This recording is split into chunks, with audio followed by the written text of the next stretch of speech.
Hi అండి, welcome to lucky home foods. ఈరోజు వీడియోలో నోటికి ఏదైనా కారంగా కమ్మగా తినాలి అనిపించినప్పుడు ఇలా బెండకాయ జోం పచ్చడి చేసుకోండి. చాలా బాగుంటుంది. ఇది వేడి వేడి అన్నంలోకైనా సంగటిలోకైనా చాలా రుచిగా ఉంటుందండి. కొద్దిగా నెయ్యి వేసుకొని తిన్నట్టయితే ఇంకా తినాలి అనిపించేలా ఉంటుందండి ఈ జోం పచ్చడి. ఇప్పుడు ఇది ఎలా చేసుకోవాలనేది చూద్దాము. దీనికోసం నేను ఒక 10-15 పచ్చిమిరపకాయలు తీసుకున్నానండి.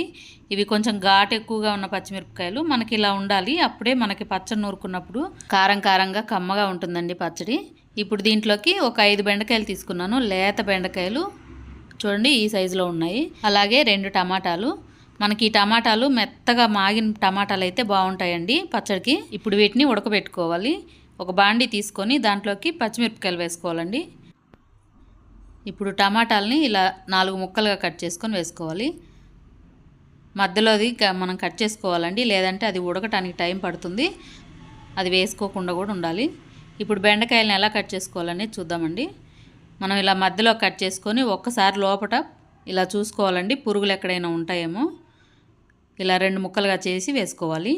ఇవన్నీ కట్ చేసుకున్న తర్వాత ఇప్పుడు దీంట్లోకి కొద్దిగా నీళ్ళు వేసుకొని ఉడికించుకోవాలి. నీళ్లు కొద్దిగా వేసుకోవాలండి, చిన్న గ్లాసులో సగం వేసుకోవాలి. అలాగే ఆయిల్ కూడా వేసుకొని ఇప్పుడు స్టవ్ పైన పెట్టుకొని మంట సిమ్లో పెట్టేసి ఉడికించుకోవాలండి వీటిని మనం. అప్పుడే మనకు మిరపకాయలు అనేటివి మెత్తగా ఉడుకుతాయి. ఇప్పుడు చూడండి, ఒక 5 నిమిషాల తర్వాత మూత తీసి ఒకసారి కలుపుకోవాలి. ఈ నీళ్ళన్నీ ఎగిరిపోయేంత వరకు ఉడికించుకోవాలి పచ్చిమిరపకాయలని. ఇప్పుడు మళ్ళీ ఒకసారి మూత పెట్టేసి ఒక 2 నిమిషాలు ఉడికించుకున్నట్టయితే మనకి టమాటాలు పచ్చిమిరపకాయలు బాగా ఉడుకుతాయండి. ఇప్పుడు చూడండి, ఒక 2 నిమిషాల తర్వాత మనకు బాగా ఉడికిపోయాయి కదా, నీళ్ళు ఎక్కడ లేకుండా ఉడికించుకోవాలి. ఈ పచ్చడి మనం నిల్వ ఉంచుకోవాలంటే నీళ్ళు లేకుండా ఉంచుకున్నట్టయితే ఒక 3 రోజుల దాకా పాడవకుండా ఉంటుందండి. ఇప్పుడు స్టవ్ ఆఫ్ చేసి చల్లారిన తర్వాత రోలును శుభ్రంగా కడిగిన తర్వాత ఇప్పుడు పచ్చిమిరపకాయలు రోట్లో వేసుకుందాము. అన్నీ ఒకసారి వేయకుండా ఇలా పచ్చిమిరపకాయలు ముందు వేసుకొని కొద్దిగా జీలకర్ర వేసుకొని కొద్దిగా సాల్ట్ చూసి తగినంత వేసుకోండి.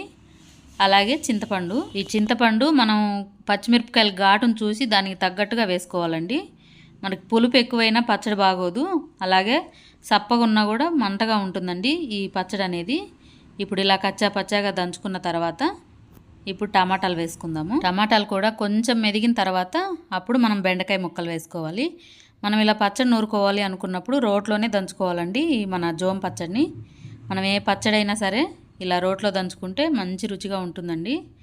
ఇప్పుడు లాస్ట్లో బెండకాయ ముక్కలు వేసి ఒక 2-3 సార్లు అలా దంచుకోవాలండి, మరీ మెత్తగా దంచుకోకూడదు.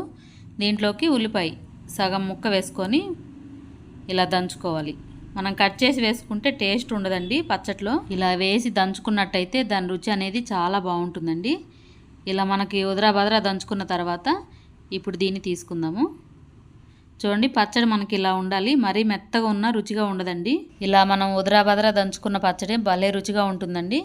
ఇప్పుడు ఇదంతా ఒక గిన్నెలోకి తీసుకొని ఈ పచ్చడిని మీరు తాలింపు వేసుకున్నా బాగానే ఉంటుందండి, లేకపోయినా బాగుంటుంది.